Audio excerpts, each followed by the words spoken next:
In this video, we're going to talk more about properties of rational functions, but we're going to zero in on the domain and asymptotes of functions.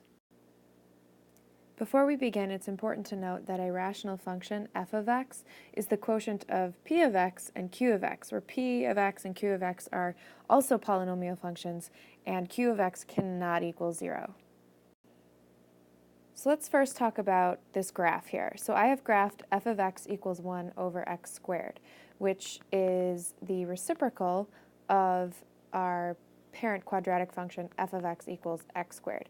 We know that that makes a beautiful parabola or a quadratic, but this one not so much. If you look at it, it's very different, but we can still find the domain, the range, the intercepts, and something that we call the asymptotes of this function.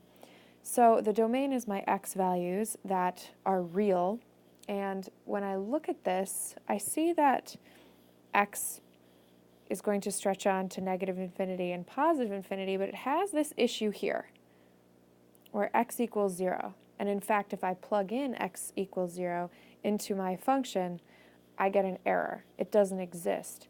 So the way that I write my domain is it's going to be x as all real numbers, but x cannot be 0.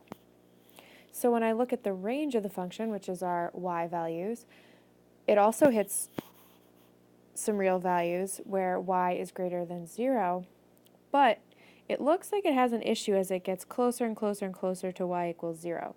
It's never going to touch y equals 0.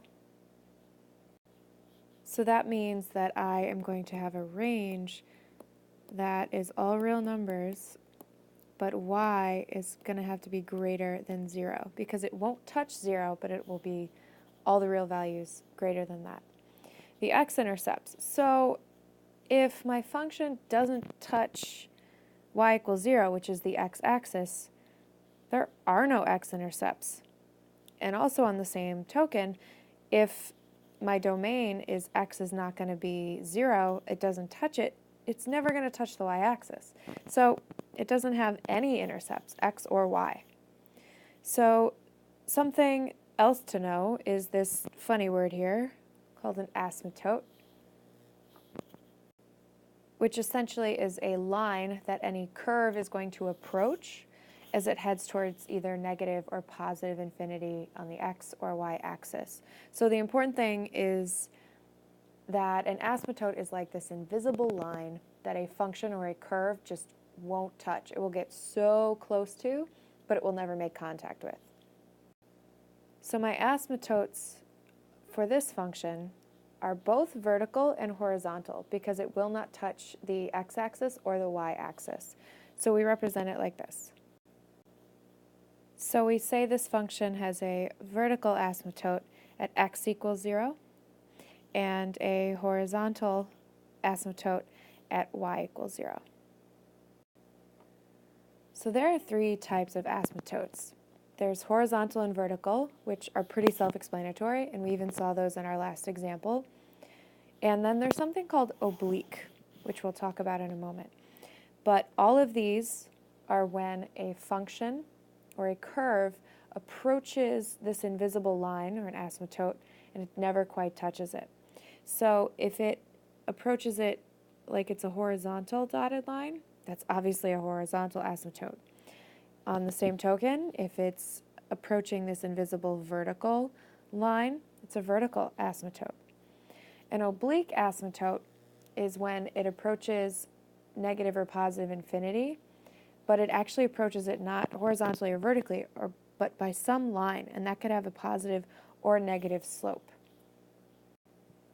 Something to note specifically about the vertical asymptote is that if you have a rational function where you have an x in your denominator, there's going to be something there that will restrict it from existing. So for example, if you have 1 over x squared, x can't be 0 because you cannot have 0 in your denominator. So typically a vertical asymptote is going to be some restriction on your x value. Hence why it makes a vertical line because it crosses the x-axis. Now, horizontal and oblique asymptotes are a little bit trickier. And if I go back to my definition of a rational polynomial, and I have my quotient here, I'm going to call the degree of the numerator n and the degree of the denominator m. So what that says is the degree of my numerator, if that is less than the degree in my denominator, meaning it's a proper fraction, that means that it's going to have a horizontal asymptote at y equals 0. If the two degrees are equal to each other, meaning if n equals m, then the horizontal asymptote is the line y equals a over b, where you take your leading coefficient in the numerator and you divide it by the leading coefficient in your denominator. Easy as that. But if your n is greater than your m, meaning it gives you an improper fraction or ratio, then there is no horizontal asymptote. And there is a slant diagonal, which is another name for an oblique asymptote, which can actually only exist under one condition. Let's take a look at that. So looking at another chart with examples, I see that oblique only exists when the degree of the top, so that's your numerator, that's your n, is only 1 greater than the degree of the bottom. So for example, this 2 over 1, it's only 1 greater. So that I know is going to be an oblique asymptote. If it's more than 1, hence if it's like 3 over 1, it's neither.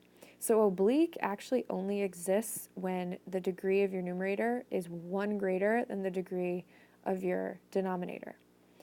So horizontal exists a little bit more than that. It's either if it's less than or equal to. So let's look at a couple examples. I want to find the vertical asymptote of this function. First thing I'm going to do is I'm going to factor both numerator and denominator. And I get x minus 3, x plus 3, all over x minus 3, x plus 7. And I'm actually going to simplify that to just be x plus 3 over x plus 7. And what I know about vertical asymptotes is that they usually have some kind of x restriction because the dotted line will run vertically. So I look at my denominator and I know that x plus 7 cannot be 0, so that means that x cannot be negative 7. So that means my vertical asymptote is going to be at x equals negative 7. So now let's take another example where I'm going to be asked to find the horizontal or oblique asymptote of this function here.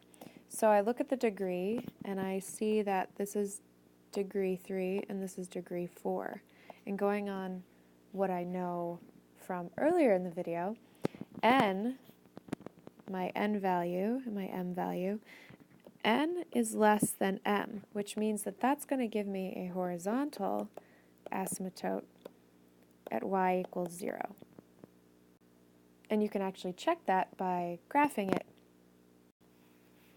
And another example of finding the horizontal or oblique asymptote is this guy. So we have 3x over x plus 4. So the degree here is 1, and the degree here is also 1. So that means my n and m are equal to each other.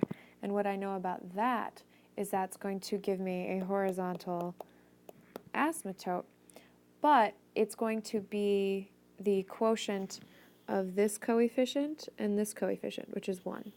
So it's going to be a horizontal asymptote at y equals 3 over 1, or y equals 3. So another example of finding the horizontal or oblique asymptote is of this function. So I look at the degree here. I have a degree of 2 over a degree of 1.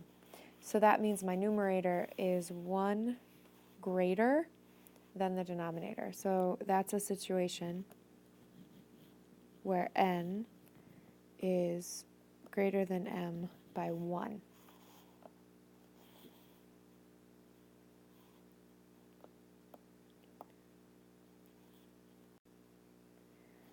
So I know that that is going to give me an oblique asymptote, but it's not going to be as simple as dividing 6 over 3.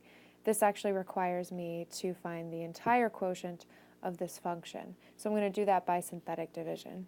I'm going to set that up. I'm going to do 3x plus 5, and I'm going to divide that into my numerator. So I'm going to do that quickly. So when I find the quotient here, I get 2x minus 1. And remember what we know about the oblique asymptote. It's actually a slant line that is not horizontal nor vertical. So what that means is we have an oblique asymptote at y equals 2x minus 1. And last but not least, let's do the same thing. Let's find the horizontal or oblique asymptote of this function. So the degree of the numerator is 4, and the degree of the denominator is 2. So n is greater than m, but by 2. And I know from my rules that that does not fit horizontal, nor does it fit oblique. So this has no horizontal asymptote or oblique asymptote.